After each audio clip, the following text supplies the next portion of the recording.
क्या लक्षण है उसके? इनके द्वारा स्वामीनारायण संप्रदाय के द्वारा सहजानंद जी को परम तत्व बनाने का एक षड्यंत्र चल रहा है। उसके अंतर्गत उन्होंने एक कथा मनगढ़ंत वार्ता जो किसी पुराण में, किसी वेद में, किसी उपनिषद में, किसी स्मृति ग्रंथों में या इतिहास ग्रंथों में उल्लेखित नहीं है। अच्छा। उन्होंने एक कथा गढ़ दी और कथा में ये कहा कि नरनारायण देव अर्थात बद्रीनारायण जी, जो बद्रीनारायण देव है, वहां दो मूर्तियां हैं, नर और नारायण, दो पर्वत भी है, नर पर्वत नारायण पर्वत। तो नर नारायण तपस्या कर रहे थे, नर नारायण का प्रवचन चल रहा था, सारे ऋषि बैठे हुए थे। उस वक्त दुर्वासा आए और दुर्वासा का किसी ने सम्मान नहीं किया, स्वागत नहीं किया, उनकी उपेक्षा हुई और ऋषि दुर्वासा ने शाप दे दिया, तुम सब पृथ्वी पर जाओ और अवतार धारण करो। और दुर्वासा के शाप से वो सहजानंद बनकर आ गए। ये मनगढ़ंत कथा, जिसका कपोल कल्पित, केवल कोरी कल्पना, न किसी पुराण में ये कथा नहीं आई है और इसको मनगढ़ंत रूप से गठित कर दिया गया। फिर नारायण देव वहां जाने के लिए उद्यत हुए। अब वो वहां बैठे थे, फिर वहां शतानंद नाम का एक ब्राह्मण आया और शतानंद ब्राह्मण ने नरनारायण देव की उपासना की। नरनारायण देव ने उनको, नारायण ने कहा कि क्या चाहिए? बोले मुझे आपका सानिध्य चाहिए, मुझे आपके सानिध्य में रखो। उन्होंने कहा कि पृथ्वी पर मैंने अवतार धारण किया है और सहजानंद नाम से मैं विचरण कर रहा हूं, तुम यहां से गुजरात में जाओ और मेरे साथ रहोगे वहां पर और तुम मेरा जो जीवन चरित्र है वो लिखोगे। ऐसा करके उनको वहां भेज दिया और शतानंद यहां आ गया। अब ये जो बात बिल्कुल कपोल कल्पित बातें हैं और उनको यहाँ भेज दिया और वो शतानंद उनके साथ रहने लगे और फिर बाद में सत्संगी जीवन नाम की पुस्तक शतानंद के नाम से प्रकाशित कर दी गई। न ऐसा कोई व्यक्ति था और न ही उनके साथ ऐसी कोई घटना हुई। इसलिए मतलब वो ऐतिहासिक पात्र नहीं है। नहीं, कोई ऐतिहासिक पात्र नहीं है और न किसी कहीं पर उल्लेख, उनके ग्रंथों में उन्होंने जो वार्ताएं गढ़ित की उसके अलावा कहीं भी इसका उल्लेख नहीं है। हमारे अवतार होते हैं तो ऋषि घोषणा करते हैं, देवताओं की ऋषि घोषणा करते हैं। इसलिए जैसे कल की अवतार हुआ नहीं है, होने वाला है, लेकिन घोषणा कौन करता है? पहले से भगवान करते हैं। हाँ। तो वेद व्यास घोषणा करते हैं। जैसे आचार्य शंकर का प्रादुर्भाव होने से पहले भविष्य पुराण में उल्लेख आया। तो ऐसा कोई पुराणों में सहजानंद स्वामी के विषय में कोई एक भी पुराण में कहीं भी, न पुराण, पूरे साहित्य में सनातन धर्म के कहीं भी सहजानंद नाम का उल्लेख नहीं है, सिवाय कि वो साहित्य जो उनके वहां से प्रकाशित हुआ हो। बिल्कुल, उनके यहाँ तो वो करे, वो उसको हम हमारे साहित्य नहीं कहेंगे। वो सनातन धर्म का साहित्य ऐसा नहीं मान सकते। वो सांप्रदायिक साहित्य है, मतलब सांप्रदायिक जड़ लोग होते हैं, वो अपने आप को फॉलो करते हैं। आप कुछ भी मानो, अपने गुरु को लोग भगवान मानते हैं, वो बात अलग है। तो अपने गुरु को आप भगवान माने वो अलग बात हो गई, लेकिन हर एक के लिए उसको भगवान, मेरा बाप है, पूरी दुनिया का बाप कैसे हो जाएगा? वो आप नहीं कर सकते, ये अपराध है। श्रीमद् भागवत के 7वें स्कंध में एक श्लोक है। जय श्री स्वामीनारायण। આજના સત્સંગમાં આ વિડીયોમાં જે શાસ્ત્રી કિશોરભાઈ દવે જે પોતાના પ્રવચનની અંદર એટલે કે બ્રોડકાસ્ટની અંદર જે ભગવાન શ્રી સ્વામિનારાયણ તેના સંપ્રદાય અને તેના કહેવાતા મુખ્ય ગ્રંથ સત્સંગી જીવનને કલ્પિત એક ષડયંત્ર છે, બરાબર, ઉપજાયકાની વાત છે, સતાનંદ સ્વામી નામની કોઈ વ્યક્તિ જ નહોતી અને ભગવાન સ્વામિનારાયણને પરમ તત્વ બનાવવાનું કોઈ કાવતરું છે, આ બધી જે વાહિયાત જે બધી વાતો કરે છે તેનું આપણે શાસ્ત્ર આધારે ખંડન કરીશું। આખો જે સંવાદ જે છે તે ડૉક્ટર કોઈ ગાર્ગી પંડિત કરીને છે તેની યુટ્યુબ ચેનલ ઉપર આપવામાં આવેલો છે। કલાક જેટલો મોટો બ્રોડકાસ્ટ છે, તેની અંદર ફક્ત ને ફક્ત ભગવાન સ્વામિનારાયણ તેના સંપ્રદાય ઉપર એણે ઝેર રોકેલું છે। મૂળમાં તો આ લોકો એની વાત પરથી સ્પષ્ટ રીતે જણાઈ આવે છે કે અદ્વૈત જે શાંકર મતને અનુસરનારા છે તેમના ગુરુને ભગવાન તરીકે સંબોધે છે, શંકરાચાર્યને, બરાબર। અને આ જે કહેવાતા કિશોરભાઈ જે દવે, તો શાસ્ત્રી કિશોરભાઈને આપણે આગળ પણ એક વિડીયો બનાવેલો હતો અને એણે ઘણી બધી આગળ બી એક વાત કરેલી, તો આપણે ઘણા એના સવાલ જ્યાં અંદર પૂછેલા હતા, હજુ લગીને એણે કોઈનો પ્રત્યુત્તર આપ્યો નથી।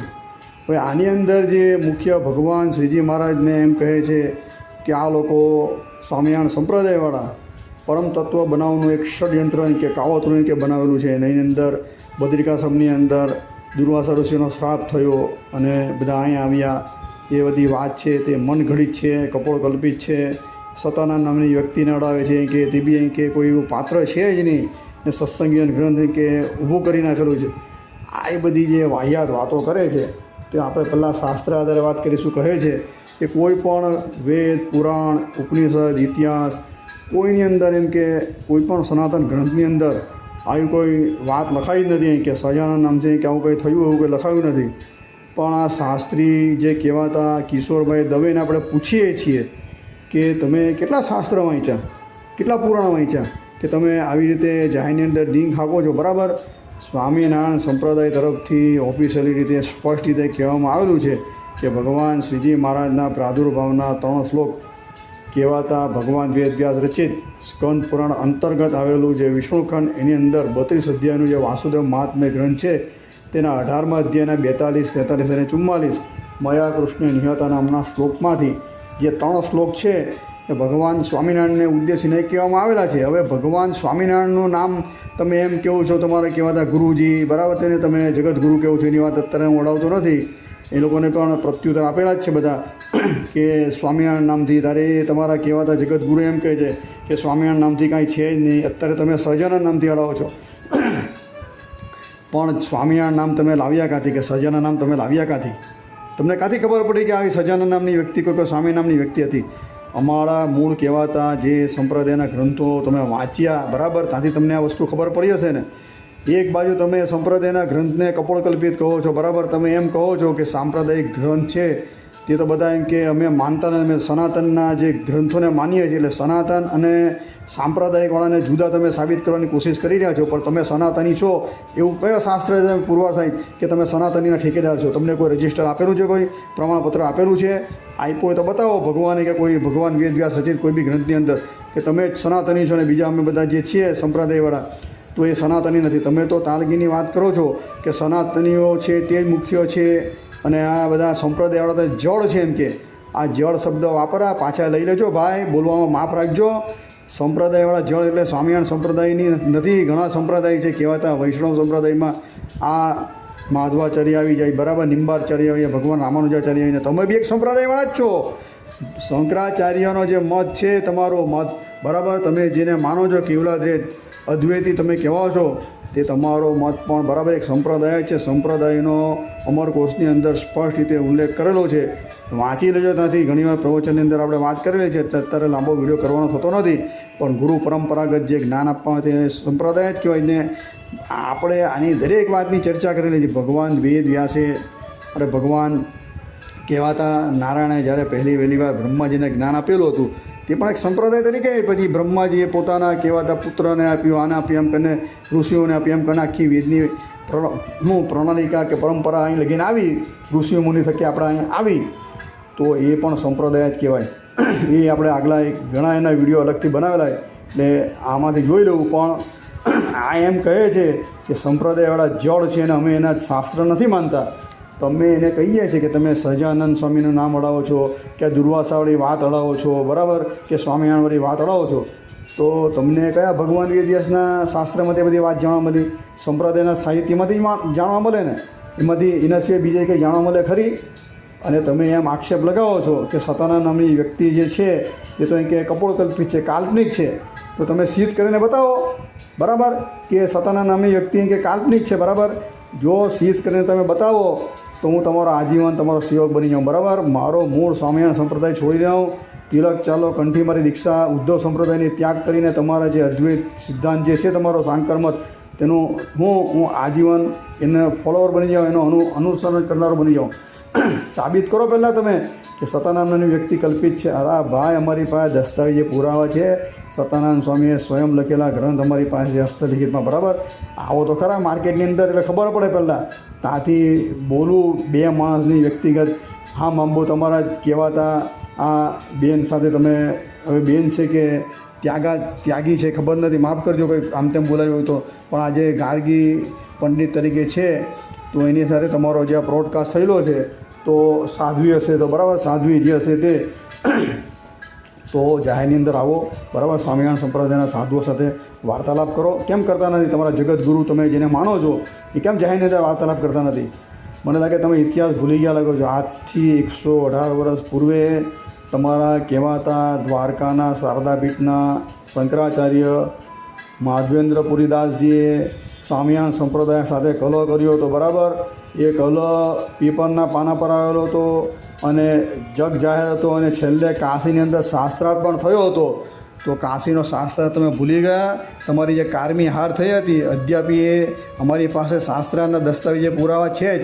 140 જેટલા કહેવાતા કાશી પંડિતોએ સાંઈ સિક્કા કરી અને પ્રમાણપત્ર આપેલું છે કે સ્વામિનારાયણ સંપ્રદાય પણ વૈદિક છે અને ભગવાન સ્વામિનારાયણ પણ ભગવાન છે. એના શિક્ષાપત્રી સત્સંગ એના વચનામૃત તે પણ વૈદિક સનાતન જે કહેવાતા શાસ્ત્રો મૂળભૂત વેદ કે વેદના આધારે જે બધા ઉપનિષદો છે કે ભાગવત આદિ પુરાણો છે કે ધર્મશાસ્ત્રો તેને મળતા આવે છે એ આધારે જ આખી વાત કરેલી છે. એ પણ વૈદિક સાહિત્ય જ છે. આવું સ્પષ્ટ રીતે 140 કહેવાતા આ કાશી પંડિતોએ સહી સિક્કા કરેલા છે. એ તમને ખબર નથી. ખબર હોય તો પછી તમે આમ કેમ બોલો છો ને ખબર નહીં હોય તો પાછા વાંચી લેજો એકવાર, બરાબર.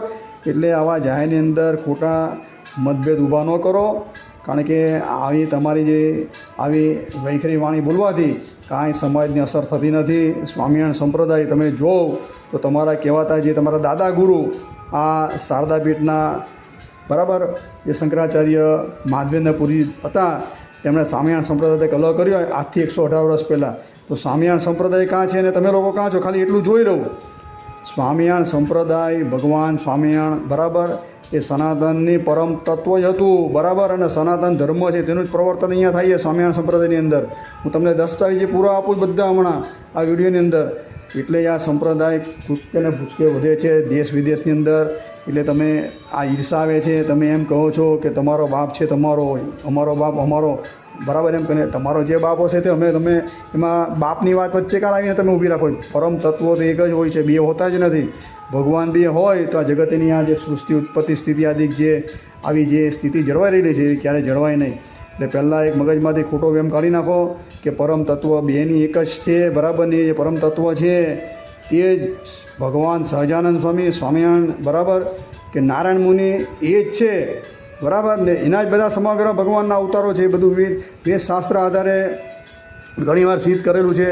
હવે મૂળ વાત પર આવીએ તો આ જે કાશીની અંદર શાસ્ત્રાર્થ થયો હતો તો કાશીના શાસ્ત્રની થોડી વાત આપી દઉં અને ખાસ એક વસ્તુ કહી દઉં કે આ જે અદ્વૈતીમાં ખાસ કરીને જે ખરેખર અદ્વૈતી અને ભાગવતના વક્તા હતા એમ પણ કહેવાય છે કે એમને ઘણીવાર ભગવાનનો સાક્ષાત્કાર પણ થયો એવા પૂજ્ય ડોંગરેજી મહારાજ, સંત શિરોમણી ડોંગરેજી મહારાજે પણ સ્પષ્ટ રીતે એના વિડીયોની અંદર કીધેલું છે, બરાબર. આ દુર્વાસા મુનિની વાત છે, બદ્રિકાશ્રમની વાત છે, અને નરનારાયણ ઋષિને જે શ્રાપ થયો છે તે જ આ ભગવાન સ્વામિનારાયણ રૂપે થઈને આવ્યા છે.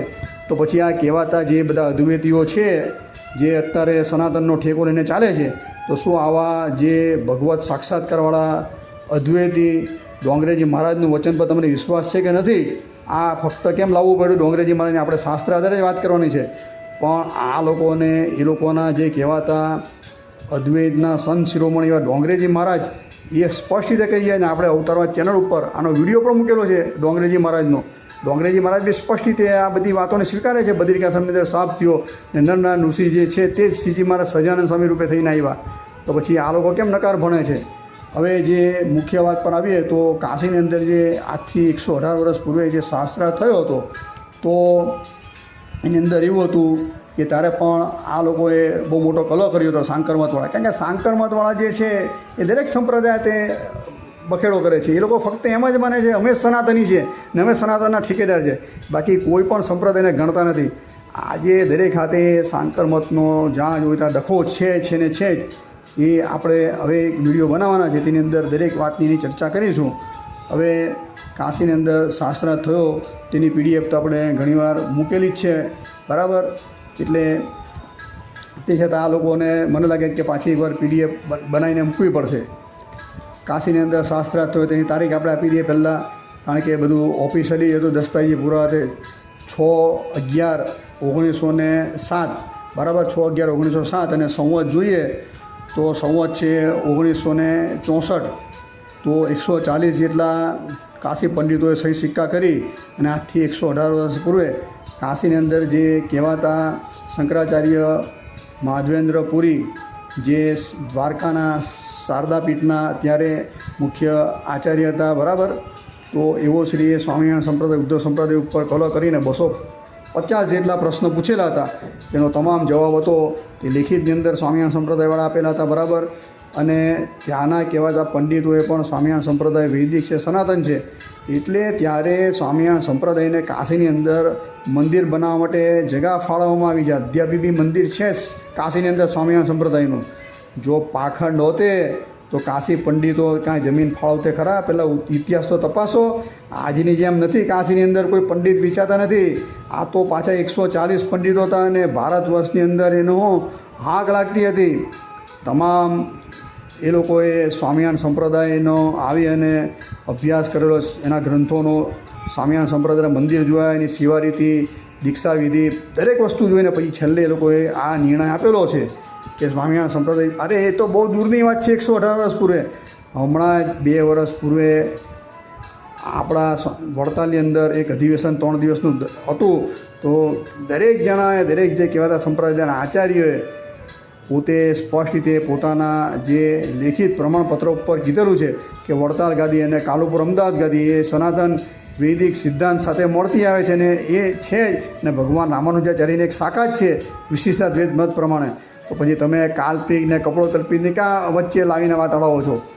હવે મૂળ વાત પર હવે તમે એમ કહો છો કે આ કોઈ પુરાણમાં મળતી નથી આવતી જે આ બદ્રિકાશ્રમની અંદર શ્રાપ થયો. તો મેં તમને આગળ જ વાત કરી કે તમે ફક્ત ને ફક્ત જાહેરની અંદર આવી અને સ્વામિનારાયણ સંપ્રદાય સાથે આવી રીતે વિરોધ દર્શાવીને તમારે સસ્તી પ્રસિદ્ધિ જોઈએ છે, બરાબર? કે કારણ કે અત્યાર લગીની અંદર જેટલા સ્વામિનારાયણ સંપ્રદાય તે આવી રીતે વિરોધ નોંધાવ્યો તો એને સસ્તી પ્રસિદ્ધિ મળી. એટલે મને લાગે કે આ કિશોરભાઈ દવે એવું માનતા હશે કે આપણે કોઈ 2 ભાઈ પૂછતા નથી, તો આવું સ્વામિનારાયણ સંપ્રદાય વિરુદ્ધ આપણે કાંઈ બોલીએ તો આપણે બી ધીરે ધીરે લોકો ઓળખે, પ્રસિદ્ધિ મળે. આપણે આવી ખોટી જે માનની આશા હશે તો કાઢી નાખજો. આ તમે ભગવત અપરાધ કરી રહ્યા છો મોટા. આ તમે જે વાત કરી તે કયા ગ્રંથની અંદર મળતી હોય તમે તમને કહું સ્પષ્ટ રીતે, બરાબર? ભગવાન વેદવ્યાસ સચિત વાસુદેવ મહાત્મા એનું સ્થાનક બી તમને બતાવ્યું કે સ્કંદ પુરાણ અંતર્ગત વિષ્ણુ પુરાણ આવેલું છે, તેની અંદર 32 અધ્યાયનો આ વાસુદેવ મહાત્મા ગ્રંથ છે. તેના 18મા અધ્યાયના 42, 43 અને 44, તેમાં 44મો શ્લોક ખાસ વાંચજો. અને ગુજરાતી બી હમણાં કરું છું, બરાબર? તે બી મારા ઘરનું નથી ગુજરાતી કરવાનો, સંપ્રદાયિક ગ્રંથનું નહીં. તમારા જ અદ્વૈતના કહેવાતા સસ્તું સાહિત્ય જે અમદાવાદ અને મુંબઈથી એના પુસ્તકો મળતા હતા, તો એની અંદરથી અમે એનું અનુવાદ કરેલું છે. એનું જે છે તે જ બેઠું વાંચું છું હમણાં, બરાબર? અને અમારી પાસે મૂળ વડતાલની મૂળ લાઇબ્રેરીની અંદર આજથી 500 વર્ષ પૂર્વે એટલે કે સંવત 1512ની સાલમાં ચૈત્ર શુક્લ એકાદશીના દિવસે જે હસ્તલિખિત જે આ વાસુદેવ મહાત્માની કોપી છે તે પણ અમારી પાસે સુરક્ષિત છે. તેની અંદર પણ આ શ્લોક જોવા મળે છે 44મા શ્લોકની અંદર, મુનિ શ્રાપો કરીને, બરાબર? તો પછી આ લોકો સાંકર મતવાળા વારે ઘડીએ 2-3 મહિના થાય ને કેમ ઢોલ નગારા પીટા કરે છે કે સ્વામિનારાયણ સંપ્રદાય વૈદિક નથી. ગણિતમાં કોઈ એના કહેવાતા જગતગુરુ એમ કહે છે કે હનુમાનજીનો આ કે સેવક તરીકે. અરે ભાઈ, ભગવાન સ્વામિનારાયણ પરબ્રહ્મ જ છે ભાઈ. પરબ્રહ્મ તત્વ તમે નહીં સ્વીકારો તો પછી બધા વાંધા વચકા તમને આવીને ઊભા રહેશે. પણ તમારા સ્વીકારવાથી કાંઈ થતું નથી, બરાબર? 100 જેટલા 140 જેટલા આ કાશી પંડિતો આજથી 118 વર્ષ પૂર્વે તો સ્વીકાર્યો. આ તો બહુ દૂરની છે. પણ હમણાં જ 2 વર્ષ પૂર્વે જોઈએ તો કાશીની અંદર અધિવેશન મોટું થયું હતું. તેની અંદર કેટલા પંડિતો ભેગા થયા હતા. તેણે પણ સ્પષ્ટ રીતે આ જ વાત કરી છે કે સ્વામિનારાયણ સંપ્રદાય સનાતન અને વૈદિક જ છે અને ભગવાન રામાનુજાચાર્યની એક શાખા જ છે. એની અંદર કોઈ દેવદેવીનું ખંડન થતું નથી. કોઈ વ્યક્તિગત કોઈ સાધુ કરતો હોય તો એના પૂરતું મર્યાદિત રાખો. આ ફક્ત ને ફક્ત સ્વામિનારાયણ સંપ્રદાય ઉપર કોઈ એક વ્યક્તિ ભૂલ કરે તો આખો સંપ્રદાય પાખંડી, એના ઈષ્ટદેવ એક નથી. કે આ બધી વાત કરવી એ કોઈ શાસ્ત્ર આધારે નથી, બરાબર? હવે તમને પ્રમાણો આપીએ છીએ મુખ્ય. તો આ જે 3 શ્લોકની અંદર ભગવાન જે કહી ગયા છે, બરાબર? તો એની વિગતવાર ચર્ચા કરીએ. આ 18મો અધ્યાય વાસુદેવ મહાત્માને 42, 43 અને 44 ખાસ કરીને આ વાંચી લે. આ લોકો બધા હજારો આપણે પ્રમાણ તરીકે મૂકેલા છે, પણ હવે આ લોકોને હવે માનવું જ નથી. તો પછી શું કરવું? હવે દાખલા તરીકે આપણે જોઈએ તો આ જે આર્ય સમાજી સ્વામી દયાનંદ સરસ્વતીને કહેવાતા દયાનંદીઓ જે છે તેઓ બી વર્ષોથી ઢોલ નગારા પીટા કરે છે, બરાબર? એ લોકોના કહેવાતા સત્યાત પ્રકાશની અંદર કે ભાઈ અમે તો વેદની ખાલી સંહિતા છે તેને જ માનીએ, એ જ વેદ છે. એ લોકો કોઈ ભાગવત નથી માનતા, નથી ભગવદ્ ગીતાને માનતા, નથી ઉપનિષદને માનતા, બરાબર. દરેકનું એ લોકો ખંડન કરે છે. એના સત્યા પ્રકાશની અંદર શંકરાચાર્યનું બી ખંડન કરે છે, ભગવાન રામાનુજાચાર્યનું ખંડન કરે છે, સ્વામિનારાયણ સંપ્રદાયનું ખંડન કરે. આ કહેવાતા વૈષ્ણવ જે કહેવાતા પુષ્ટિ માર્ગનું ખંડન કરે. એણે કોઈને છોડાય નથી. ભગવાન શંકરને બી બરાબર એની નિંદા કરેલી છે, કે દરેકની નિંદા, દરેક તીર્થની નિંદા કરેલી છે, શ્રાદ્ધ આદિકની નિંદા કરેલી છે. તો આ દયાનંદ સરસ્વતીજીએ જે પણ સત્યા પ્રકાશની અંદર લખ્યું એમાં સ્વામિનારાયણ સંપ્રદાય વિશે બી લખેલું અનાપ શનાપ. તો સ્વામિનારાયણ સંપ્રદાયને કે હાનિ થઈ ખરી એના પુસ્તક લખવાથી. એ મૂર્તિ પૂજાના સખત વિરોધી હતા.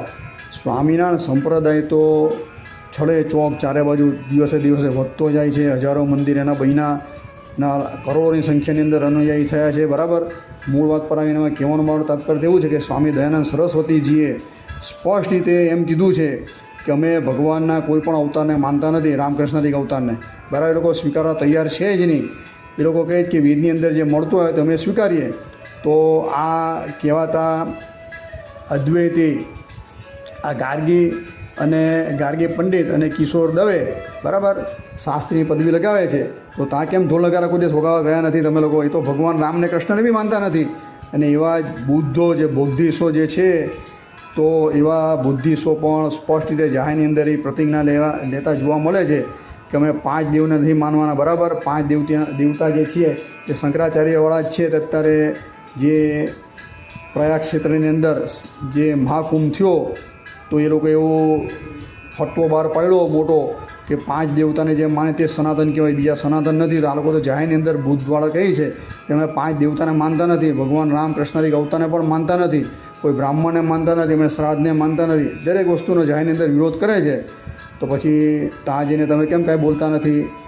અને આ લોકોના આ કહેવાતા સ્વામી દયાનંદ સરસ્વતીના અને આ બુદ્ધિસો જે છે એના કહેવાથી ભગવાન રામને કોઈ રામ તરીકે માનતું નથી, ભગવાન તરીકે માને જ છે. અયોધ્યાની અંદર હાલમાં આપણે જોઈએ તો કરોડોની સંખ્યામાં લોકો લાઇનમાં ઊભા રહીને દર્શન કરે. ભગવાન રામનું હમણાં નવું મંદિર નિર્માણ થયું. એ કહેવાતા અદ્વૈતીઓના પેટમાં બોલતી રહ્યું હતું, બધી વાંધા વચકા બહુ કાઢેલા, પણ કાંઈ ફરક પડ્યો નથી, બરાબર. એવી રીતે ભગવાન કૃષ્ણ છે તેને પણ ભગવાન લોકો માને છે. મથુરાદિની અંદર જાઓ, વ્રજની અંદર તમે જાઓ તો કરોડો હરિભક્તો ભગવાન કૃષ્ણના બી છે જ. આ લોકો ગમે તેટલા ઢોલ નગારા વગાડ્યા, આર્ય સમાજી હોય કે બુદ્ધિસ્ટ હોય કે બીજા જે કહેવાતા રેશનાલિસ્ટ હોય કે બીજા જે ઇતર જે આપણે એને વિધર્મી તરીકે ઓળખીએ જેવા, તો એ લોકોના કહેવાથી પણ કશો હિન્દુ સંસ્કૃતિને ફરક પડતો નથી. ભગવાન રામને ભગવાન તરીકે માનનારા વર્ગ બહુ મોટો દિવસે દિવસે વધતો જાય છે. એના મંદિરો પણ પુષ્કળ થાય છે. કૃષ્ણને માનનારા વર્ગ પણ પુષ્કળ છે, બરાબર.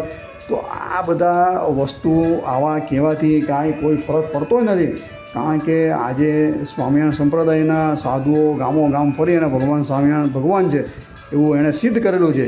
એટલે જેમ આ રામકૃષ્ણથી અવતારનું ખંડન કરનારાનો પણ કાંઈ કોઈ ઉપદેશ કે બોધ કોઈ લીધો નથી. તેમ કહેવાતા કિશોરભાઈ અને આ ગાર્ગી પંડિતના આ પ્રોડકાસ્ટ એવા તો કેટલા આવી ગયા પ્રોડકાસ્ટને, કેટલા વિરોધ નોંધાય. અરે ખાલી તમારા દાદા ગુરુનો વિરોધ તો તમે જો 250 સવાલ પૂછેલા ને એની અગેન્સ્ટની અંદર સ્વામિનારાયણ સંપ્રદાયવાળાએ લગભગ એટલા જ પ્રશ્નો પૂછેલા છે. તો તમે ખરેખર અદ્વૈતી હોય તો એના પ્રશ્નોનો જવાબ આપો. અદ્યાપી લગી કોઈ 118 વર્ષની અંદર તમારા કોઈ જગતગુરુએ પણ એના જવાબ આપ્યા નથી. કે તમે ખરેખર સાર્થક હો અને તમને બહુ સનાતનનું જ્ઞાન હોય, તમે એનો ઝંડો રોપો છો કે મેં બહુ વેદ વાંચ્યા અને ઉપનિષદ વાંચ્યા અને પુરાણો વાંચ્યા અને આમાં હું કંઈ નામ આવતું જ નથી સજાનંદનું. તો અમે જે પ્રશ્નો પૂછેલા છે બરાબર 118 વર્ષ પૂર્વે, તેનો જવાબ તો તમે આપો. ને તમારે એમ કહો કે મારી પાસે આ મને ખબર નથી, હું તમને PDF મોકલું, જાહેરની અંદર આવો, બરાબર. એના જવાબ આપો પ્રત્યુત્તર શાસ્ત્ર આધારે. હવે મૂળ વાત પર આવીએ તો આની ઓરિજિનલ પ્રતની અંદર બી આ બધા જે વસ્તુ તે લખાયેલી જ છે. હવે આ જે પ્રત છે હું જે વાત કરું છું આ વાસુદેવ મહાત્મ્યની, તો એ મારા સ્વામિનારાયણ સંપ્રદાયની વાત નહીં. કારણ કે એ લોકો તો એમ કે સંપ્રદાય જળ છે ને, એ તો આપણે બધાને જળ માને બરાબર. પણ એના સંપ્રદાયમાંથી જે બહાર પડેલું છે સસ્તું સાહિત્ય અદ્વૈતને માનનારું છે, બરાબર. કારણ કે ગીતા પ્રેસવાળાએ જે સંક્ષિપ્ત જે સ્કંદ પુરાણ બહાર પાડ્યું, તો આ લોકોનો રાગ દ્વેષ તો જુઓ. આખો વાસુદેવ મહાત્મ્યના 32 અધ્યાય જે ખરેખર સનાતન વૈદિક ધર્મનું પ્રતિપાદન કરનાર, આખો ગ્રંથમાંથી કાંઈ એ લોકોને દેખાયું જ નહીં. આખો ગ્રંથ ઉડાવી દીધો. સંક્ષિપ્તની અંદર થોડા 2-4 અધ્યાય તો લેવાતા, જે મુખ્ય જે ભગવાન બદ્રીપતિ નારાયણે નારદજીને ઉદ્દેશીને જે સનાતન ધર્મનો ઉપદેશ કરેલો. પણ હવે આ લોકો હવે શું કરવા બેઠા છે ખબર નહીં. ફક્ત ને ફક્ત આમ જોવા જઈએ તો સાંકર મતવાળા ભગવાન શંકરને જ પરમ તત્વ માને છે. એ લોકો વિષ્ણુને પરમ તત્વ માનતા નથી. સ્વામિનારાયણ ભગવાન બરાબર એ વિષ્ણુ સંપ્રદાય એટલે કે વૈષ્ણવ છે, એટલે મૂળ આ લોકોની ઈર્ષા રહેવાની જ છે અને વર્ષોથી આ કલહ ચાલુ જ છે, એટલે એમાં કંઈ નવાઈ નથી. પણ આજે પાખંડ ને આ બધા જે લેબર અડાવે છે અને આ બધું અહીં કે હું ઉપજાઈ કરેલું છે, એટલે આપણો સખત વિરોધ છે. આ કંઈ ઉપજાઈ કરાથી કંઈ ભગવાન બની જતા રહે ને તમે એમ વાત કરો કે શાસ્ત્રની અંદર ઉલ્લેખ નથી ને આ તે. આ ભગવાનના તો કરોડો અવતાર થાય છે. ભગવાને ભાગવતનું મુચકુંદ રાજાનું પેલું આખ્યાન વાંચો, કૃષ્ણ ભગવાન સ્પષ્ટ રીતે કહે છે કે મારા તો અહીં કે બધા જે અવતાર છે, જન્મ છે, તે તો હું પણ એને પરિપૂર્ણ જાણતો નથી, બરાબર. અને એ વસ્તુ ગીતા પણ અર્જુનજીને ઉદ્દેશીને 4થા અધ્યાયની અંદર કીધેલી છે કે ભગવાનના તો અસંખ્ય અવતાર થાય. કેટલા અવતાર શાસ્ત્ર નથી લખાયેલા હોય, એક તો બતાવો તમે. તો ભગવાનના કેટલા અવતાર રોજે રોજ થતા હશે અને કેટલા અવતાર એની શાસ્ત્ર કેટલી નોંધ લઈ, મુખ્ય અવતારની નોંધ લીધેલી છે. તે છતાં તમે ભગવાન સ્વામિનારાયણ વિશે આક્ષેપ કરો છો. તો વાસુદેવ મહાત્મ્યની અંદર સ્પષ્ટ રીતે લખવામાં આવ્યું છે, જે એનો અનુવાદ જે છે સસ્તો સાહિત્ય તેની અંદર જે થયેલો છે, હું કહું છું. તો આ જે અર્જુન અને કૃષ્ણની વાત કરવામાં આવી છે, બરાબર, એ લોકો અન્યથા તો લેવાય જ નહીં. કલિયુગની વાત આવે છે એટલે કે સ્પષ્ટ રીતે અંદર લખવામાં આવ્યું છે કે અર્જુને અને શ્રી કૃષ્ણ ભગવાને બરાબર જેટલા અસુરોના મારેલા તે સમગ્ર એ તો મોક્ષ થયો, પણ જે બાકી હતા હવે મૂળ અહીંયાથી શરૂ થયેલું, બરાબર. કે જે અર્જુને અસુરોના મારેલા હતા, જેનું જ્યાં ત્યાંથી ભટકતા હતા, એનો મોક્ષ ન થયો હતો, તેઓ એમ કે હાલ કલિકાલની પ્રવૃત્તિની અંદર એમ કે આ ધરા ઉપર એમ કે અધર્મની પ્રવૃત્તિ પ્રવર્તાવી હતી. તો હું એમ કે નારાયણ મુનિ નામથી કલિકાલની અંદર એમ કે સામવેદી બ્રાહ્મણની અંદર, હવે આની અંદર બી પાછા એ લોકો ભક્તિનું નામ આવે છે, તો એ ભક્ત તરીકે આમાં લખેલું કે ભક્ત એમ કે ધર્મદેવ થકી એમ કે હું પ્રગટ થઈશ, નારાયણ મુનિ નામ લખેલું, બરાબર, સ્પષ્ટ રીતે. હવે આ કિશોરભાઈને કહી દઉં છું કે ભાઈ પાઠ ભેદના હિસાબે આ જે અમારી પાસે જે પ્રત છે હસ્તલિખિત, અમારા ઘરની તો છે નહીં, બરાબર, 1512ની સાલની પ્રત છે સંવત, એની અંદર નારાયણ મુનિની જગ્યાએ નરનારાયણનો બી પાઠ જોવા મળે છે. એટલે કોઈ જગ્યાએ નરનારાયણનો પાઠ છે તો કોઈ જગ્યાએ આ નારાયણ મુનિનો પાઠ છે. જો નરનારાયણ હોય છે ત્યાં સ્પષ્ટ રીતે કલિયુગ લખેલું છે. અને આ વાસુદેવ મહાત્મ્ય ગ્રંથની અંદર આપણે જોઈએ તો ભગવાન નરનારાયણનો પ્રાદુર્ભાવ 2જો અધ્યાય અને 24મા શ્લોક, તેની અંદર સ્પષ્ટ રીતે આદિ સતયુગની અંદર જ એનો પ્રાદુર્ભાવ બતાવેલો છે. ને આ તો કલિયુગની વાત થાય છે, કૃષ્ણને અર્જુનથી જે હણાયેલા એની વાત ચાલે, બરાબર. તો સ્પષ્ટ રીતે લખવામાં આવ્યું છે કે સામવેદી, આમાં સામદેવ લખેલું, પણ સામવેદી જે બ્રાહ્મણ છે એમ કે બરાબર, અને ભક્ત ધર્મદેવ થકી એમ કે કૌશલ દેશની અંદર કે હું પ્રગટ થઈશ. આ 42 અને 43નો અનુવાદ છે. અને હવે 44મો શ્લોક ખાસ જેની આ મગજમારી કરે છે કે આવું કશું લખાયું નથી ને કપોળ કલ્પિત, ભાઈ વાંચી લો ભાઈ કિશોરભાઈ, બરાબર. કહેતા હોય તો તમને સાહિત્ય મોકલીએ અમે ઝેરોક્ષ કાઢીને, કારણ કે ઓરિજિનલ તો અત્યારે અમારી પાસે પણ નથી, અમે એની ઝેરોક્ષ અમારી પાસે છે. આટલા આખા વાસુદેવ મહાત્મ્યની અંદર સ્પષ્ટ લખવામાં આવેલું છે કે મુનિઓના શ્રાપથી જે કે ઋષિઓ મનુષ્ય બન્યા હતા અને ઉદ્ધવજી જે મનુષ્ય બન્યા હતા તેઓને અસુરોના ઉપદ્રવથી કે હું મુકાવીશ અને સધર્મનું કે પ્રવર્તન કરીશ. આટલું સ્પષ્ટ રીતે 44માં આ વાસુદેવ મહાત્મ્ય 1844 અંદર સ્પષ્ટ રીતે લખવામાં આવેલું છે. તેની અંદર લખવામાં આવેલું છે, બરાબર. મુનિ શ્રાપો, મુનિને શ્રાપ થયો તો કયા મુનિએ શ્રાપ કર્યો, હવે એ બધી વસ્તુ તો ભગવાન ઇતિહાસ લખે નહીં ને, એ તો તમારે સાંપ્રદાયિક ગ્રંથ જોવો પડે ને. એ છતાં તમે માનતા હો કે આ ભાઈ શ્લોક બીજાને ઉદ્દેશીને લખવામાં આવેલો છે, તો અમે તમને પ્રશ્ન પૂછીએ છીએ આ શ્લોક કોને ઉદ્દેશીને કહેવામાં આવ્યા છે. તમે તર્ક વિતર્ક કરવાના છો, અમને ખબર છે, અત્યારે તમને પૂછી લઈએ છીએ. જો તમે એમ કહેશો અમે તો કીધું કે આ જે શ્રાપ થયો તે દુર્વાસા મુનિના શ્રાપ થયો, બરાબર, કાં થયો? બદ્રિકાશ્રમની અંદર. અને સ્પષ્ટ રીતે આ ઋષિઓ મરીચાદિક ઋષિનું નામ મળાયેલું છે, અને ઉદ્ધવજી છે તે રામાનંદ સ્વામી રૂપે થયા. આવી સ્પષ્ટ રીતે સ્વામિનારાયણ સંપ્રદાયના સત્સંગજીની અંદર વાત છે. તો કહેવાતા કાશીના 140 પંડિતોએ આ બધી વસ્તુ જોયેલી છે અને એ લોકો એવી સંમતિ આપેલી છે. તો પછી તમે કેમ નકાર ભણો છો અને તમે કદાચ આને વિરુદ્ધમાં કાંઈ અલગથી કાંઈ બતાવવા માગતા હોય તો બતાવો, બરાબર, કે ભાઈ આ મુનિને શ્રાપ થયો તો કયા મુનિનો શ્રાપ થયો ને કોને થયો, કયા ઋષિઓ હતા, એનું નામ આપો, બરાબર. ઉદ્ધવજીનું બી નામ આવે છે, તો ઉદ્ધવજી અત્યારે કોણ છે, કાં છે, કયા સંપ્રદાય છે પ્રચલિત, કારણ કે આ જે સ્પષ્ટ રીતે આની અંદર વાત કરવામાં આવી છે અર્જુન અને કૃષ્ણને ઉદ્દેશીને, તો કૃષ્ણને અર્જુન પછી અત્યારે કલિયુગકાલ જ હોય, કારણ કે ભગવાન ભાગવતની અંદર લખેલું કે ભગવાન શ્રી કૃષ્ણ ભગવાન જરા ધરા ઉપરથી અંતર્ધ્યાન થયા ત્યારથી કલિયુગનો શુભ પ્રારંભ થઈ ગયો. તો આ કલિયુગની વાત છે ને આના પછી કલ્કી અવતારની વાત લખવામાં આવી.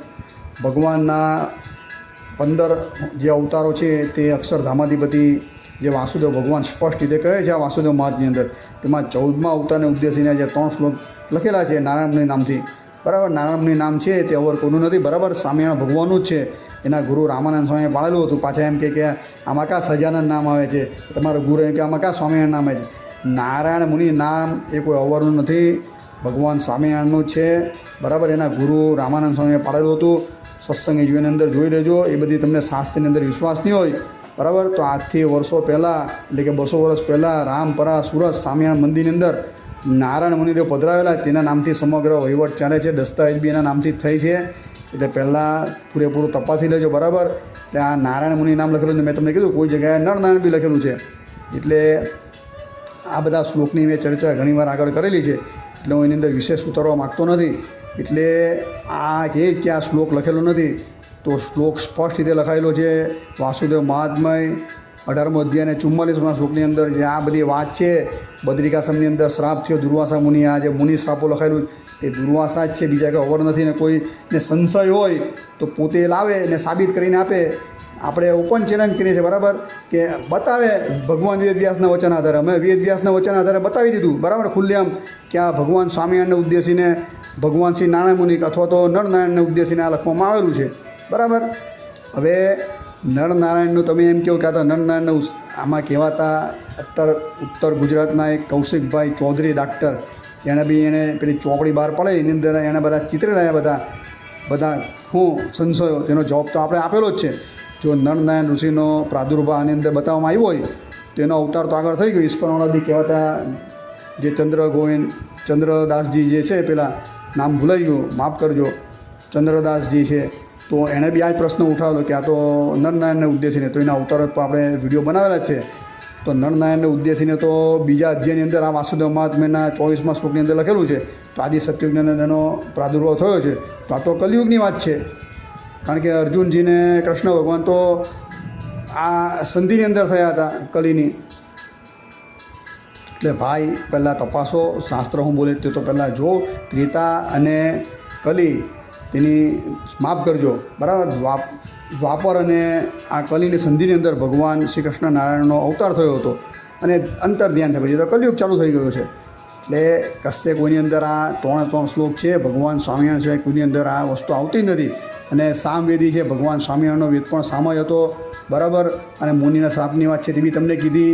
ઉત્તર કૌશલ દેશની વાત છે, બરાબર. તો ભગવાન શ્રીજી મહારાજ છે એ અયોધ્યાની બાજુમાં છપૈયા ગામની અંદર જ એમનો પ્રાદુર્ભાવ છે. અને દરેકે માન્યતા આપી જ છે. ડોંગરેજી મહારાજે પણ માન્યતા આપેલી છે, કાશી પંડિતોએ માન્યતા આપેલી છે 118 વર્ષ પૂર્વ. અને ભગવાન શ્રીજી મહારાજ તારે હયાતીમાં હતા ત્યારે બી ઘણીવાર શાસ્ત્રાર્થ થયો છે. હરિદિગ્વિજય વાંચી લેજો, એ દરેક ગ્રંથની અંદર છે. હવે તમે જે એમ કહો છો કે સતાનંદ સ્વામી નામની કોઈ વ્યક્તિ નથી, ના ગ્રંથ કે ઉપજાય કાઢેલો છે, બરાબર. તો તમે જે સત્સંગી જીવનનો છેદ ઉડાવવાની વાત કરો છો, તો કેટલો મોટો સનાતનનો તમે ઘાટ, એટલે તમે શાસ્ત્ર જોઈ સાબિત થાઓ છો, બરાબર. કેટલો મોટો જે આ તમે અપવાદ અડાવો છો, તમને ભાન નથી તમે શું બોલી રહ્યા છો, કારણ કે તમે સત્સંગી ગ્રંથ કોઈ જોયો જ નથી. હું તમને એની વિગતવાર ચર્ચા કરું તો ભગવાન વેદવ્યાસે આ વાસુદેવ મહાત્મ્યની અંદર પોતે સ્વયં જાતે નારદજીને જે કીધું કે ભાઈ સનાતન ધર્મ શું છે, વાંચી લે ભાઈ કિશોરભાઈ પહેલાં, કે સનાતન ધર્મની વ્યાખ્યામાં આપેલી. સનાતનનો ઠેકો લઈને તમે ફરો છો, તમને પૂછે જ જાય નહીં, તમને ખબર બી નહીં હોય સનાતન ધર્મ શું છે શું નહીં. તમે એમ કહો છો કે સનાતન ધર્મ અલગ ને સ્વામિનારાયણ સંપ્રદાય અલગ ને સંપ્રદાય અલગ ને સંપ્રદાય જળ. આ ગ્રંથની અંદર સનાતન ધર્મની વિસ્તૃતની માહિતી આપે છે ભગવાન બદ્રીપતિ નારાયણ. કહે છે કે ધર્મ, જ્ઞાન, વૈરાગ્ય સહિત ભગવાનની ભક્તિ કરવી એ સનાતન ધર્મ છે. બરાબર જોઈ લેવું સ્પષ્ટ રીતે આની અંદર, અને એને જ ભાગવતની અંદર એકાંતિક ધર્મ કે ભાગવત ધર્મ તરીકે કીધેલું છે. પણ આ લોકોએ કોઈ શાસ્ત્ર વાંચવા નથી, પરબારું સસ્તી પબ્લિસિટી માટે, બરાબર આ રીતે જે ખરેખર સનાતન ધર્મ છે તેને હાનિ પહોંચાડવા માટે. આ તો મને લાગે છે કે હવે વધારે બોલવાનું થતું નથી, આપણે મૂળ વાત પર આવે. એટલે હવે વાસુદેવ મહાત્મ્યની અંદર જે સનાતન ધર્મની વાત કરી, ધર્મજ્ઞાન વૈરાગ્ય સહિત ભક્તિ કરી, તો ભગવાન સ્વામિનારાયણે પોતાની માતા જે ભક્તિ માતા તેને હરિગીતા નામથી સ્વામિનારાયણ સંપ્રદાયમાં પ્રચલિત છે. જેમ કપિલ ભગવાને પોતાની માતાને ઉદ્દેશીને જે કીધું હતું ભાગવતની અંદર ત્રીજા સ્કંદની અંદર, તો કપિલ ગીતા તરીકે કહેવાય છે. તો સ્વામિનારાયણ સંપ્રદાયની અંદર આને હરિગીતા નામથી કહેવામાં આવે છે. સત્સંગી જીવન પ્રકરણ 1 અધ્યાય જોઈએ તો 32 થી 36, બરાબર 32 થી 36ની અંદર સ્પષ્ટ રીતે સનાતન ધર્મ શું છે તેનું વિસ્તારથી જે ભગવાન વેદ વ્યાસે પોતાની કલમથી જે નરનારાયણ ઋષિના સંવાદ હતા નારદજીને ઉદ્દેશીને કીધેલા, એ ધર્મ, એકાંતિક ધર્મ, ભાગવત ધર્મ, સનાતન ધર્મ, તેનું આની અંદર વર્ણન કરેલું છે. ખાસ કરીને આને વાંચાવો, બરાબર કોઈ પહોંચે તો વિડીયો પહોંચાડો કિશોરભાઈને, તો ખબર પડે સત્સંગ જીવનની પ્રત પહોંચાડો. 32 થી 36, બરાબર આની અંદર સ્પષ્ટ રીતે સનાતન ધર્મનો ઉપદેશ કરેલો, જે વાસુદેવ મહાત્મ્યની અંદર કીધેલો છે તે જ. હવે ભગવાન સ્વામિનારાયણે ભાગવતનો મહિમા, ભાગવતની ઉત્પત્તિ, ભાગવતની અંદર ભાગવતના મુખ્ય જે લક્ષણો કીધા 10, તે સમગ્ર ભાગવતની પુરસ્ચરણ કેવી રીતે કરવી, ભાગવતનું દાન કેવી રીતે કરવું, શું કરવું, વક્તાના શ્રોતાના બધા લક્ષણો, એમ કરીને શ્રીજી મહારાજે સત્સંગી જીવન પ્રકરણ 4 અધ્યાય જોઈએ 1 થી 9, તો આ 9 જેટલા અધ્યાયથી ઉદ્દેશીને ભાગવતનો મહિમા કીધેલો છે.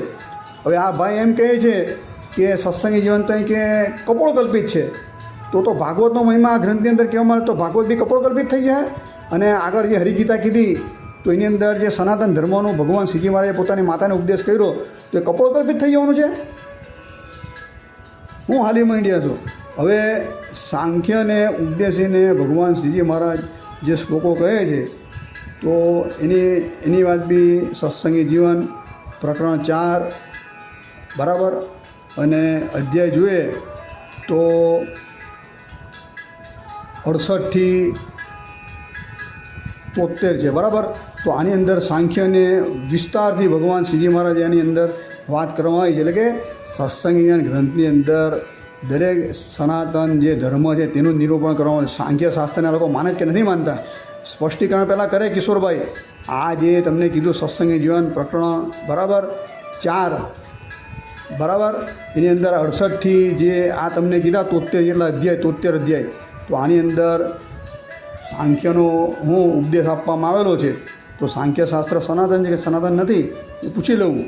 હવે ભગવાન શ્રીજી મહારાજે સમગ્ર જે વલ્ભાચાર્યની સેવા રીતિ છે તેનો વિસ્તારથી ઉપદેશ જે કરેલો છે તે સત્સંગી જીવન પ્રકરણ 4 અધ્યાય જોઈએ તો 55 થી 61.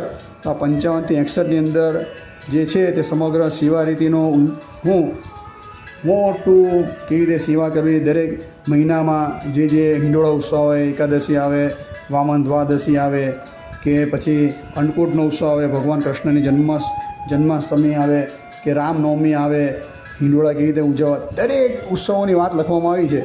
તો પછી આ બધી વસ્તુ છે તેને તમે કપોળકલ્પિત માનશો? આ સત્સંગી જીવનની અંદર બધું લખવામાં આવ્યું છે. તદુપરાંત ભગવાન સ્વામિનારાયણે યોગશાસ્ત્રને ઉદ્દેશીને પણ આની અંદર વિસ્તારથી 10 અધ્યાય જેટલા કીધેલું. પ્રકરણ 5 સત્સંગી જીવન 56 થી જોઈએ તો 56 થી 66ની અંદર 10 અધ્યાયની અંદર યોગશાસ્ત્રનો વિસ્તારથી ઉદ્દેશ કર્યો. તે પણ આ કહેવાતા તમે જે કહો છો ને કોઈ સતાનંદ નામની વ્યક્તિની, આ સતાનંદ સ્વામીએ પ્રશ્ન પૂછેલો છે આ તો ખાસ વાંચે કિશોરભાઈ, બરાબર. આ 10 અધ્યાયને ઉદ્દેશીને ભગવાને યોગશાસ્ત્રનો એ કરેલો છે. શિક્ષાપત્રીની અંદર આખી શિક્ષાપત્રી જોઈએ તો સત્સંગી જીવન 4થું પ્રકરણ 44મો અધ્યાય આખો અંદર આવી જાય. શિક્ષાપત્રીને તો એ લોકો માને છે, તો આ ગ્રંથની અંદરથી લીધેલી શિક્ષાપત્રી તો તમે માનતા નથી. વેદની ઉત્પત્તિ બતાવેલી છે સત્સંગી જીવનની અંદર. પ્રકરણ જોઈએ તો 5 અધ્યાય જોઈએ તો 53, 553ની અંદર આખા વેદની ઉત્પત્તિ બતાવી. તો તમને વેદને માનતા નથી, આ સત્સંગીઓને કપોળકલ્પિત કહો તો વેદ બી કપોળકલ્પિત થઈ જવાનો. કારણ કે પહેલાં તમે એકવાર ગ્રંથો જો ભાઈ, અંદર હું લખેલું હોય, પછી તમે તમારો જે હોય તે નિવેદન આપો. જોવું કાંઈ નથી, ખાલી જાહેરમાં આવીને બણગા ફૂટવા છે. આ તો સામિયાણ સંપ્રદાયવાળા કહેવાતા વહીવટી બધા સાધુઓ અને કહેવાતા વડાઓ મૌનવ્રત ધારણ કરીને બેઠા છે. બાકી આવા પર 2-4 પર કેસ કરીને જેલના સળિયા ભેગા કરી નાખ્યા હોય ને તો જિંદગીમાં હવે કોઈ સાહસ નહીં કરે. આ લોકોને ખરેખર જેલના સળિયા પાછળ કરવાની જરૂર છે. કારણ કે આ લોકો જે કહેવાતા કરોડો જે સ્વામિનારાયણ સંપ્રદાયની લાગણીને હાનિ પહોંચાડી રહ્યા છે. સત્સંગી જીવન ગ્રંથ એ અક્ષર જે છે તે સનાતન જ છે અને વૈદિક પ્રમાણે જ છે. 5મું પ્રકરણ આપણે જોઈએ તો ભગવાન શ્રીજી મહારાજ સમગ્ર ધર્મશાસ્ત્રો નિચોડરૂપ 1થી 54 જેટલા અધ્યાય, એટલે 54 જેટલા અધ્યાયની અંદર જે ધર્મની વાત કરી એને ધર્મ કર્યો જોયા બી નહીં, સાંભળ્યા બી નહીં. એ બધા પ્રવૃત્તિ ધર્મ, નિવૃત્તિ ધર્મ, 96 પ્રકારના શ્રાદ્ધ કીધેલા છે. કયા લોકપાથી કયું પ્રાચીન ચાંદ્રણા તારીખની એ બધી વાત લખેલી છે. સૂતક નિર્ણય આવે છે. આખું ધર્મશાસ્ત્ર આપણે જોઈએ તો ભગવાન શ્રીજી મહારાજે આ 5મા પ્રકરણમાં 1થી 54 જેટલા અધ્યાયની અંદર કીધેલું. તો આ ધર્મશાસ્ત્ર આની અંદર, અને આપણે શ્રીજી મહારાજ પહેલી વાર જ્યારે ગાદી પર બેઠા, બીજા પ્રકરણનો પહેલો અધ્યાય જોયો તેની અંદર બી ધર્મશાસ્ત્રની ધર્મની બધી વાત લખેલી છે. આ આખો ગ્રંથને ધર્મશાસ્ત્ર એટલે કે સનાતન ધર્મની જ વાત તરીકે ઉલ્લેખ કરેલો સતાનંદ સ્વામીએ. આગળ પાછળનું જોયા વગર આવી રીતે ખોટા નિવેદન કરે તો આવી રીતે જાહેરની અંદર હાસ્યાસ્પદ થાય. આ લોકો ફક્ત દ્વેષ કરે, પણ દ્વેષ કાં લગીને કરે, સનાતનના ઠેકેદાર પોતાને ઓળખાવે છે. પણ આ સતાનંદ સ્વામીએ સત્સંગી જીવન ગ્રંથની અંદર હું તમને કહે, એક તો એવું વચન તમે બતાવો, એક તો શ્લોક કે એક અધ્યાય કે પ્રકરણ કોઈ બી એવું બતાવો કે સનાતન ધર્મથી વિરુદ્ધ હોય. આખો સત્સંગી જીવન ગ્રંથ જે છે તે સનાતન વૈદિક જ છે. બરાબર. શ્રીજી મહારાજના પ્રાદુર્ભાવના શ્લોક બી તમને કીધા. 18મો અધ્યાય 44મો ખાસ વાંચજો તમે. જે કાલ્પનિક કરો છો કે એની અંદર ઉલ્લેખ નથી, મુન્ના શ્રાપ પડો, એ બી તમને એનું કીધું. એટલે બહુ પ્રવચન લાંબુ થાય એટલે વધારે ખેંચવું નથી. આગળ બી આ બાબતના ઘણા પ્રવચન કરેલા જ છે વાસુદેવ મહારાજને ઉદ્દેશીને. એટલે આ બધું જોઈ અને પછી કોઈ નિર્ણય લે. એટલે આ કહેવાતા કિશોરભાઈ કોઈ બ્રાહ્મણ છે, એને ખબર નહીં આ બ્રાહ્મણે જ આખો સંપ્રદાય સ્થાપેલો છે. અણિશુદ્ધ સંપ્રદાય છે, પણ ઈર્ષાને કારણે આ બધા આવા ખોટા નિવેદન આપે છે. એટલે આ આપણે સિદ્ધ કરીને આપ્યું કે સ્વામિનારાયણ ભગવાન પણ ભગવાન છે. બરાબર. આ વાસુદેવ મહાત્માની અંદર અમુક જગ્યાએ પાઠ ભેદના હિસાબે નારાયણ મુનિ નામથી અથવા તો નરનારાયણ નામથી એનો સ્પષ્ટ રીતે ઉલ્લેખ કરવામાં આવેલો છે. એને માને કે નહીં માને, બરાબર. અમે કોઈને જબરજસ્તીથી એમ નથી કહેતા કે અમારો બાપ છે તે તમારો બાપ છે. બરાબર. તમે બધા આવા બધા બીભત્સ શબ્દો લાવીને મૂકો છો. કારણ કે પરમ તત્વો તો એક જ હોય છે. એની અંદર બાપના શબ્દો નહીં આવે તો ભાઈ જીવ કોટીની અંદર આવે. તમારા ઘટાઘાસ ને ફૂટાઘાસ નથી. આ તો ભાઈ ભગવાન રામાનુજાચાર્યએ જે 3 તત્વો અનાદિ કીધા એ પ્રમાણે આત્મા, પરમાત્મા અને માયા 3 તત્વો અનાદિ જ છે. તમારી જેમ આ સંપ્રદાયની અંદર આવી અમુક વેદના વાક્ય મુખ્ય, અમુક ગૌણ, એ બધું અમે કોઈ માન્યતા આપી નથી. અમારો મત છે તે વિશેષતા દ્વૈત પ્રમાણે જ છે.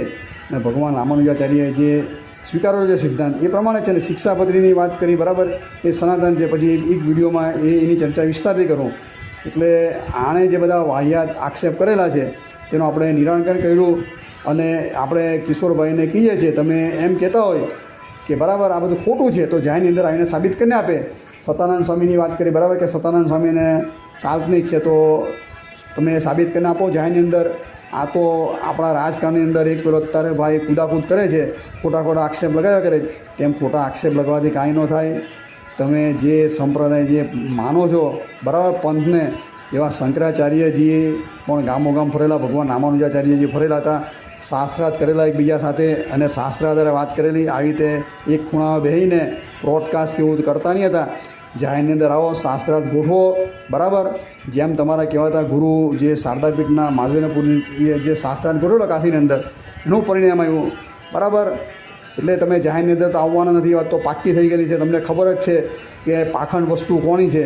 અને બહુ જાહેરની અંદર ઉછળકૂદ કરતા હોય તો એક વાક્ય કહીને હું આ પ્રવચનનું પૂર્ણવિરામ કરું છું કે ભગવાન વેદવ્યાસે પદ્મપુરાણની અંદર 235મો અધ્યાય અને 236મો અધ્યાય બેની અંદર માયાવાદ નામનો આખો જે મત છે, પાખંડ મત, એનું પ્રતિપાદન કરેલું છે. બરાબર, ભગવાન વિષ્ણુની આજ્ઞાથી ભગવાન શિવ આવેલા હતા ધરા ઉપર.